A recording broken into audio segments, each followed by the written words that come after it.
Remember how big It Takes Two was?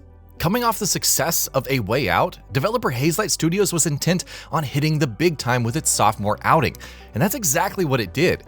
It Takes Two not only refined the unique narrative-driven co-op formula the studio was keen to build its reputation on, it also delivered spectacular, highly diverse, and consistently creative gameplay moments in one of the most delightful action platformers in recent memory. In addition to receiving widespread critical acclaim and winning a bevy of year-end awards and accolades, including Game of the Year at the Game Awards in December 2021, It Takes Two was also a huge commercial success. At the time of writing, it stands at over 23 million units sold. Mom? Dad? I wish you could be friends again.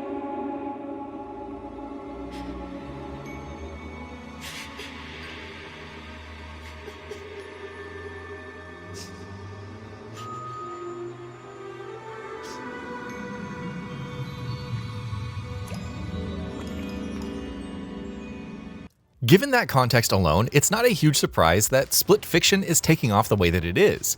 Hazelight Studios and EA recently released their third big co-op adventure, one that promises yet more of what the developer has by now become synonymous with in terms of co-op gameplay, but bigger and better than ever before. It's hammer time! Let's hammer out the details. Excitement for Split Fiction has hit a fever pitch in the short span between its December 2024 announcement and early March 2025 release. And that excitement has been reflected in not only near universal acclaim with a Metacritic score of 91, but also impressive player numbers. Over its launch weekend, for instance, the game saw a peak of over 259,000 concurrent players on Steam, close to 4 times as high as the all-time high of It Takes Two. Clearly then, the masses have taken to Split Fiction just as strongly as the critics have. So what exactly is it, however, about the game that has struck such a chord with so many people? Releasing in the middle of a particularly busy period that has seen several other notable launches, from Monster Hunter Wilds and Like a Dragon Pirate Yakuza in Hawaii, to the imminent Assassin's Creed Shadows, and more. How is it that this co-op experience that actively eschews so many of AAA gaming's most commercialized tendencies is selling as well as anything any publisher in the industry could hope for? Are you saying that we're gonna be plugged into that machine? Yes, you are. I was told that we were here for a publishing deal. Get paid and that's it. I didn't sign up for a medical procedure. Oh, trust me, this is no medical procedure whatsoever. Just try to relax and you'll enjoy the experience. Obviously, reason 1 through 10 are it's a really good game, as the ridiculously positive reviews and eye-wateringly high review scores may have given away. Of course, quality is what is expected of Hazelight Studios at this point, given the excellent track record the studio boasts, and the acclaim, accolades, and recognition that the studio has earned as a result. Living up to a reputation is often easier said than done for many in the games industry, however, so it absolutely should not be taken for granted that Hazelight not only keeps meeting expectations, but even surpassing them, with each new game building and improving on already excellent foundations. That's exactly what Split Fiction has done as well, at least in some really crucial ways, even if the game is not without issues. Much like past Hazelight titles, Split Fiction has its deficiencies in the storytelling department. The characters are more bundles of tropes than actual nuanced personalities. The dialogue interactions are often dragged down by clunky dialogue and painfully cookie-cutter cliches. The plot itself often tends to move in highly predictable ways. Personally, I think Split Fiction is definitely an improvement over It Takes Two at least, where I actively disliked pretty much every major character and plot development, but at best, it has gone from grating to serviceable. Narratively, Hazelight still has a lot of growing to do. What the hell is going on? Yep, this is definitely my story.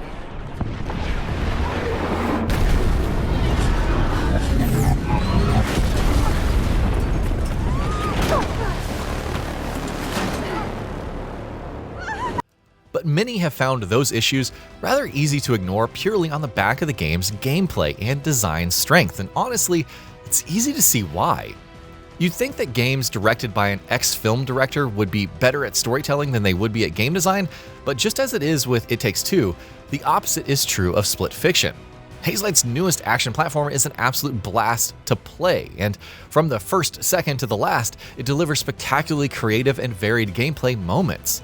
Perfectly paced, a constant joy to play, and boasting more variety in a single level than most games have across their entire runtimes. Split Fiction is a game design joyride, the likes of which we do not see very often. That it's seeing widespread success and acclaim on the back of those strengths, first and foremost, is not surprising to see. A high-speed bike chase with enough explosions to put Michael Bay to shame. Thrilling platforming sequences in the middle of dense traffic in a futuristic cyberpunk city. Riotously fun boss fights, a set piece where you ride through a sea of sand on the back of giant sand sharks, and so much more. All of this happens just in the first couple of hours of Split Fiction, and it doesn't slow down beyond that point. This is a game that prides itself on its long list of ideas, a multitude of mechanics, locations, premises, set-piece sequences, each fully fleshed out and polished. And once it's done something, it just moves on to the next thing, which just highlights the value of its unwillingness to stay still and get comfortable in its skin that much more. It's a special game that not only has that kind of ambition, but is also capable of actually making good on those promises. The level of mechanical polish and thoughtfulness in design that Split Fiction boasts across the board may be easy to take for granted given the developer's prestige, but it cannot be overstated just how impressive of an accomplishment it is. 3 games in, and Hazelight Studios doesn't seem to be running out of ideas or creativity by any stretch of the imagination, and on the contrary, is still delivering co-op gameplay unlike anything else we've ever seen.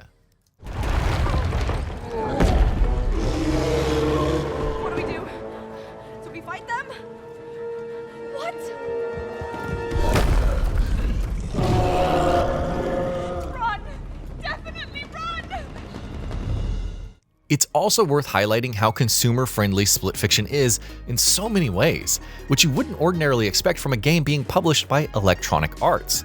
The flag bearer of Hazelight's popular practices has long been the Friends Pass, which has unsurprisingly made a return with Split Fiction, once again allowing 2 players to play the game with just a single purchase.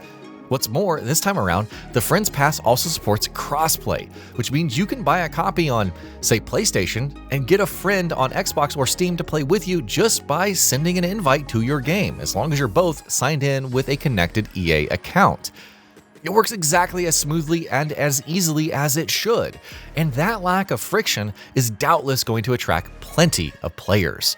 And let's not forget the fact that this is a $50 game, which might be costlier than any of Hazelight's previous titles, but is a noticeably cheaper price point than the vast majority of modern releases, especially in the AAA space.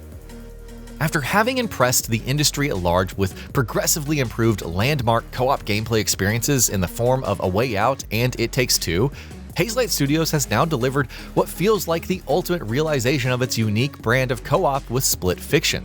So to see the game getting the widespread praise and recognition that it so clearly deserves is heartening to see, to say the very least. Where the studio will go from here, it's going to be interesting to see. But in the here and the now, Split Fiction deserves a tip of the hat and then some.